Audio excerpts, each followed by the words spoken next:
Everyone, सबसे पहले आप सभी बड़ों को मेरा प्यार भरा पहलाक और छोटों को ढेर सारा आशीर्वाद। मैं दीक्षा अजय बुरा स्वागत करती हूँ आपका अपने YouTube चैनल दूसरा अठर ब्लॉग्स में। आई होप आप सब ठीक होंगे। आज मैं आप सबके सामने लेके आई हूँ ज्वेलरी व्लॉग, मतलब कि मेरी गोल्ड ज्वेलरी व्लॉग। बहुत टाइम से लोगों की डिमांड थी कि आप अपना गोल्ड ज्वेलरी व्लॉग बनाओ, गोल्ड ज्वेलरी व्लॉग बनाओ। तो मैंने मतलब टाइम नहीं हो पा रहा था और मैं कभी मायके चली गई थी, फिर पतिदेव भी आए थे तो उनके साथ घूमने जा रही थी, तो उस टाइम व्लॉग बन ही जा रहे थे। तो आज मैंने सोचा क्यों ना, अब मैं मायके से आ गई हूँ और कल हम मार्केट गए थे मम्मी और मैं, तो वहां का व्लॉग भी बनाना था। तो मैंने सोचा चलो क्यों ना आज बनाया जाए, क्योंकि आज मैं फ्री थी। तो आज आपके सामने मैं लेके आई हूँ ज्वेलरी व्लॉग और फटाफट से तैयार होते हैं, क्योंकि आज मैं साड़ी वगैरह पहनने वाली हूँ। तो साड़ी पहनते हैं और रंगीली पिछाड़ी भी पहनूंगी। उसके बाद आपको फुल कुमाऊनी लुक में मिलूंगी और अब तैयार होते हैं, उसके बाद मिलते हैं आपको। तो फाइनली साड़ी वगैरह मैंने पहन ली है और अपना पिछवाड़ा भी पहन लिया और अब आपको एक एक ज्वेलरी पहन के दिखाते हैं। तो ये मेरी विष्णु प्रतिमा है। सबसे पहले तो ये मेरी विष्णु प्रतिमा है और इसको खोलते नहीं है पहनने के बाद। हाँ, कभी अगर इसमें जैसे धागा टूट जाता है या इसके दाने निकल जाते हैं तो तब इसको चेंज कर सकते हैं थोड़ी देर के लिए, लेकिन ऐसे खाली गला छोड़ना भी नहीं चाहिए शादी के बाद। तो मैं इसको तो उतारूंगी नहीं। और ये जो है ये है मेरे 6 आने का, मतलब कि आधे तोले से 2 आने कम है और ये मेरी नानी ने मुझे गिफ्ट करा था। और अब आपको बाकी की ज्वेलरी दिखाते हैं। तो सारे बॉक्स तो मैंने निकाल दिए हैं और अब दिखाते हैं आपको ज्वेलरी। तो ये है मेरे सारे बॉक्स ज्वेलरी के और अब आपको एक एक चीज पहन के दिखाते हैं और मैं सारी डिजाइन भी दिखाऊंगी सामने से पूरे ऐसे करके, क्योंकि बहुत सारे लोगों के कमेंट मुझे आते हैं कि अपने मंगलसूत्र की फोटो भेजो या अपने बड़े वाले मंगलसूत्र की फोटो भेजो या मांगटी की फोटो भेजो। तो अब आपको दिखाते हैं। सबसे पहले कान के झुमकों से स्टार्ट करते हैं। तो ये झुमके मम्मी ने बनाए थे मेरी शादी के टाइम पे मेरे लिए। और ये है मेरा मंगलसूत्र जो कि मेरे पतिदेव ने बनाया था मेरे लिए शादी के टाइम पे। और कहते हैं ना कि मंगलसूत्र पति की तरफ से ही होता है, तो ये बनाया था और मेरी पसंद का ही डिजाइन बनाया था। ये है 3 यहाँ पे हैं गोल वाले, बीच में एक है, फिर 3 है। और ये है मेरा ग्लोबंद। पहले ग्लोबंद लेने का ऐसा था कुछ था नहीं मेरा, क्योंकि कभी हार कभी चौकर कभी कुछ हम ऑर्डर कर रहे थे, लेकिन फिर बाद में कैंसिल कर दिया। क्योंकि मैं जब मार्केट गई थी ना मम्मी के साथ, तो ये मुझे पसंद आ गया था। और वहां पे एक पुराना बाजार पिथौरागढ़ है, तो वहां पे गोविंद लाल सुरेंद्र चंद्र चौधरी नाम से एक शॉप है ज्वेलरी की। तो वहां पे डिजाइन बने हुए रखे रहते हैं, क्योंकि अचानक से किसी को लेने होते हैं, वो ऑर्डर नहीं कर पाता है, तो उनके यहाँ से ले लेते हैं। तो बहुत बड़ी शॉप है उनकी। ये बहुत ज्यादा अच्छा लगा था। एक और डिजाइन था, दोनों को मैंने पहन के देखा तो ज्यादा अच्छा मुझे ये लगा गले पे, तो फिर ये लिया। और ये पापा जी का गिफ्टेड है। पापा जी वैसे हार बनाने वाले थे, लेकिन मेरे को ग्लोबंद पसंद आ गया तो फिर उन्होंने ग्लोबंद ही ले लिया था मेरे लिए। मेरी जितनी भी ज्वेलरी है ना, तो सारी किसी ना किसी ने गिफ्ट करी हुई है। कोई मम्मी ने, कोई सासू माँ ने, कोई पापा ने, कोई मेरे पापा ने। तो अब पहनते हैं ग्लोबंद। और ये है जंतर मंतर, इसका नाम जंतर मंतर है। ये बनाया था मामी ने, मतलब कि पतिदेव की मामी ने बनाया था। बड़ी वाली मामी है, अंजलि की मम्मी, उन्होंने बनाया था मेरे लिए। और अब इसको पहनते हैं। तो मम्मी पापा सब लोगों ने मेरे लिए सब कुछ बना लिया था, तो जंतर मंतर नहीं बना था मेरा। और मामी को लगा होगा कि क्या गिफ्ट दिया जाए, तो मामी ने जंतर मंतर बनवाया मेरे लिए। और ऐसा था ना कि मामी की पसंद बहुत ज्यादा अच्छी है, मतलब मुझे अच्छी लगती है। तो उन्होंने ये डिजाइन मुझसे पूछा भी नहीं, उन्होंने खुद ही बना लिया था, क्योंकि गिफ्ट था। और बाकी मम्मी लोगों ने तो पूछा था, लेकिन मामी ने नहीं पूछा। और मेरे को ना एक बार में पसंद आ गया था, बहुत प्यारा है। और अब बाकी की ज्वेलरी पहनते हैं। ये है मेरी पौंजी जो कि मम्मी ने बनाई थी, मतलब कि मेरी सासू माँ ने बनाई थी पौंजी मेरे लिए। और ये पहले ही बना दी थी, मतलब 2 साल पहले बना दी थी ना। और उस टाइम पे वो वाला डिजाइन नहीं चला था, जो बीच में फूल वाला डिजाइन होता है, वो नहीं चला था। और बार बार सोने को बनाने और फिर दोबारा बनवाने में ना, तो कट जाता है थोड़ा सा सोना। तो तभी ये वाला ही डिजाइन है मेरे पास। और क्योंकि मम्मी ने पहले ही बना रखा है, तो मैं इसे चेंज तो करूंगी नहीं। बस हाँ, ये है कि बाद में इसमें जो ऊपर पे फूल है ना, वो मैं खुद से खुद के पैसों का बनवाऊंगी जब, तो सिर्फ इसके ऊपर पे लगाऊंगी, इसको तुड़वाऊंगी भी नहीं। और दाने भी वही रहेंगे इसके। तो अब इसको पहनते हैं। एक एक तो लेके आए ये, जो इसमें ये छोटा सा फूल है ना, तो ये भी सोने का ही है। और ये है मेरा मांग टीका। मंगलसूत्र और मांग टीका दोनों पतिदेव ने बनाए थे, क्योंकि ये होता भी पति का ही है। क्योंकि मांग मतलब माथे में जो मांग भरते हैं, जहाँ पे वहाँ पे मांग टीको लगाया जाता है, और बाकी मंगलसूत्र गले में पहना जाता है। दोनों पति के नाम के होते हैं। तो अब मांग टीका पहन लेते हैं। और ये है मेरी शादी की नथ, जो कि मेरे पापा ने बनाई थी मेरे लिए। और ये नथ ना मैंने मौनी से बनवाई थी, लेकिन वहाँ पे ऐसा था ना, सोनार के बाद डिजाइन बहुत कम थे। और बाकी की जो मेरी ये गले वाली ज्वेलरी है, तो ये सारी पिथौरागढ़ से बनी है, तो यहाँ पे थोड़ा डिजाइन वगैरह थे, तो तब ये थोड़ा नए मॉडल के बन पाए। नथ भी नए मॉडल के है, पर लेकिन मेरे को थोड़ी अलग बनानी थी। और वहाँ पे सुनार मतलब थोड़ा ऐसे ना, पुराने सुनार है, छोटी शॉप है उनकी, तो तभी ये बनी। पर लेकिन ये भी बहुत प्यारी है। तो ये है मेरी सारी ज्वेलरी। और छोटे से कान के घर के डेली यूज के, ये वाले। और पीछे से पतली वाली नली है इसमें।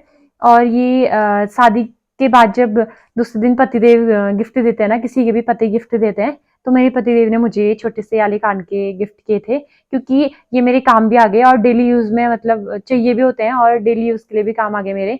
क्योंकि जो आर्टिफिशियल वाले होते हैं ना, तो उससे कान वो जाते हैं मेरे, पक जाते हैं। और ये बहुत प्यारे से, मतलब मैंने ना खुद ही कहा था कि मुझे बड़े कान के अच्छे नहीं लगते, क्योंकि मैंने शादी से पहले कभी भी कान के नहीं पहन रखे, क्योंकि मेरे कान पक जाते थे और मेरे को अच्छे नहीं लगते थे। क्योंकि कभी एनसीसी, कभी कहीं गए, तो पहनती नहीं थी कान के। तो फिर उसके बाद मैंने कहा था छोटे बनाना, मम्मी बड़े बनवाने वाली थी, लेकिन मैंने छोटे बनाने कहा, तो पतिदेव ने फिर ये गिफ्ट किए। और ये मेरी डेली यूज की लॉन्ग है, मतलब फुल्ली। और ना कुछ लोग मेरे से ऐसा पूछ रहे थे कि आपके पास दो नथ है सोने की, तो मेरे पास दो नथ नहीं है सोने की। मैं कभी अपनी सासू माँ की पहनती हूँ, क्योंकि उनकी नथ भी बहुत ज्यादा प्यारी है। जब मतलब उन्होंने पहले तो उनके पास पुरानी वाली थी, फिर उन्होंने दोबारा बनवाने के लिए दी ना, तो उनके साथ ही मैं भी गई थी, तो मेरे को बहुत ज्यादा प्यारी लगी थी ये वाली। तो कभी मैं इनकी नथ पहनती हूँ, कभी अपनी नथ पहनती हूँ। तो यही है मेरी सारी ज्वेलरी। मतलब और भी ज्वेलरी बनने वाली थी, लेकिन ऐसा था ना, उस टाइम पे घर भी बना हुआ था, हमारा ये घर बना था। और मेरी साइड पे आपको पता ही है कि पापा वो करते हैं, प्राइवेट जॉब वाले हैं। तो मतलब पापा ने नथ गिफ्ट करी, मम्मी ने कान के बनाए, नानी ने ये गले का बनाया था, और पतिदेव को एक अंगूठी गिफ्ट करी थी। बस बाकी मेरा जितना भी सोना है ना, सारे मेरे ससुराल से आया था। और ये पापा ने करी थी, पापा जी ने गिफ्ट करी थी। और ये तो पतिदेव की दी हुई है, ये दोनों। और ये मामी का दिया हुआ है, और जो पौंजी है वो मम्मी ने गिफ्ट करी थी मेरी। तो यही थी मेरी सारी ज्वेलरी। और आपको डिजाइन भी दिख गए हैं, और आपको पास से मैं सारे डिजाइन, एक बार ज्वेलरी सारी खोलूंगी तो उसके बाद सारी डिजाइन दिखाऊंगी इसके। मेरे को बहुत प्यारे लगते हैं, और मैं इनको ना कभी तोड़वाऊंगी भी नहीं। इनके जो डिजाइन है, अगर बनाने होंगे तो कुछ नहीं बनाऊंगी। और मैंने सोचा है कि बाद में जब मेरे पैसे आने लग जाएंगे ज्यादा, तो तब बनाऊंगी मैं कुछ। जैसे हार बनाना था मुझे, हार नहीं बनाया मैंने, क्योंकि मैंने मेरे को गुलबंद पसंद आ गया था, तो मैंने हार नहीं बनाया। और आज मैं आपके सामने हूँ पूरे कुमाऊनी लुक के साथ। ये हमारा कुमाऊनी लुक है पूरा, नाक से पिठा, और हमारी रंगीली पिछौड़ी, और हमारे जो सारे जेवर हैं। जब शादी होती है या काम काज होते हैं, कुछ भी नामकरण, शादी, कुछ भी होता है, ऐसी चीजें, तो हम सब लोग जो कुमाऊनी लोग होते हैं ना, तो अपने सारे जेवर पहनते हैं और एक रंगीली पिछौड़ी पहनते हैं। तो ये सारी मेरी गोल्ड ज्वेलरी जो है वो शादी के टाइम की है, बाकी तो बनाएंगे अब धीरे धीरे। और शादी के टाइम पे ना चांदी के बिछिए और चांदी के पायल होते हैं। तो पायल तो मेरे पास दो जोड़ी हैं, क्योंकि एक जोड़ी पायल ससुराल से आते हैं, और बिछिए भी। और एक जोड़ी पायल और है मेरे पास चांदी के, वो मैंने सिर्फ अपनी हल्दी के दिन पहने थे, वो भी अपने मायके में ही। उसके बाद से नहीं पहन रखे हैं, क्योंकि ये भी गिफ्टेड है। ये मुझे गिफ्ट करे थे पापा, जहाँ काम करते हैं ना, तो जिस कंपनी में काम करते हैं, तो जो ओनर है उनकी वाइफ ने दिया था। तो दिखाते हैं, बहुत प्यारे हैं ये भी, तो बहुत अच्छे लगते हैं। इसमें हल्दी भी लगी हुई है, मैंने इसको अभी धो भी नहीं रखा है, इसकी हल्दी ऐसी है क्योंकि एक ही बार यूज करे। और ये लगी मेरी कल की मेहंदी, जो मैंने बड़ी मुश्किल से लगाई, क्योंकि मुझे मेहंदी लगानी तो आती नहीं है। तो यही थी मेरी ज्वेलरी सारी। और आपकी डिमांड थी बहुत टाइम से, पर मैं बना नहीं पा रही थी। मैं सोची थी कि बनाऊंगी, थोड़े टाइम बाद बनाऊंगी, थोड़े टाइम बाद बनाऊंगी। तो आज फिर मैं बाद में सोची थी, जब मैं मायके से आऊंगी तो तब बनाऊंगी। फिर कल तो हम मार्केट ही चले गए थे, मम्मी और मैं शॉपिंग करने के लिए। मेरी जो सेकंड सैलरी आई थी, उससे मैंने सोचा चलो कपड़े खरीद लेते हैं, क्योंकि बहुत टाइम से खरीदे भी नहीं थे। तो फिर आज टाइम मिला, तो आज मैं आपके सामने हूँ अपनी सारी ज्वेलरी के साथ।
और यही मेरा दोस्त बना हुआ है फ़ोन पकड़ने के लिए। अगर पतिदेव घर होते तो वो बहुत अच्छे से पकड़ते फ़ोन। और मेरी ननद रानी भी पता नहीं कहाँ है, स्कूल की छुट्टी तो है, घर पे ही होगी। और कल्पना भी नहीं है यहाँ पे, फ़ोन पकड़ने के लिए कोई है नहीं, तो पता नहीं कैसा आया होगा। आई होप आपको मेरी सारी ज्वेलरी पसंद आई होंगी और आप ऐसे बताते रहिए मुझे कि मुझे किस किस चीज़ में व्लॉग बनाना है। अभी होम टूर का जो है ना, होम टूर में बस ऐसा है कि घर हमारा बिल्कुल अभी खाली खाली सा है। नीचे वाले जो कमरे हैं वो तो भरे हुए हैं, लेकिन जो ऊपर के ना वो सारे खाली खाली हैं, बहुत सारी चीजें बननी है। तो होम टूर का जो व्लॉग है ना वो मैं आपके सामने लेके आऊंगी जब मेरे पतिदेव छुट्टी आएंगे ना, तो तब तक बन जाएगा। और फोटो वगैरह बहुत सारी बनानी है, हमारी शादी की फोटो वगैरह एक ही बनी है और बहुत सारी हमने बनानी बची है अभी। तो जब पूरा अच्छे से घर की सारी फोटो वोटो लग जाएंगी और हमारे हॉल में शोकेस वगैरह बन रहा है ना, वो पूरी प्राइज वगैरह रखने के लिए, तो जब वो बनेगा तो उसके बाद ही होम टूर व्लॉग बन सकता है। और ऐसा होता है ना कि होम टूर व्लॉग मैं खुद से पकड़ के बनाऊंगी ना तो आपको प्रॉपर तरीके से दिख नहीं पाएगा। जब पतिदेव आएंगे ना तो वो फोन अच्छे से पकड़ेंगे और वो मेरे ऐसा है कि वो ना मेरे बहुत अच्छे से वीडियो बना देते हैं, बहुत अच्छे से उनको कैमरे वगैरह पकड़ने आ जाते हैं कि मतलब वो हर चीज दिखाते हैं, एक एक चीज। तो जब वो आएंगे तो वही कैमरा पकड़ेंगे, उसके बाद मैं आपको पूरा होम टूर कराऊंगी अपना पतिदेव के साथ ही, क्योंकि वो मुझे कहते कि जब मैं छुट्टी आऊंगा ना तो तभी तुम होम टूर कराना। मैंने कहा ठीक है, जब आप आओगे तभी कराएंगे, तो तभी कराएंगे। बाकी यही था मेरा आज का व्लॉग। आई होप आपको वीडियो अच्छी लगी हो। वीडियो अच्छी लगी हो तो please do like share and subscribe my channel and please bell icon भी प्रेस कर देना, ताकि जो मेरी नई नई वीडियो आते रहे उसका नोटिफिकेशन आपको मिल सके। बाकी मिलते हैं आपको एक नई वीडियो में, तब तक के लिए सभी को बाय बाय।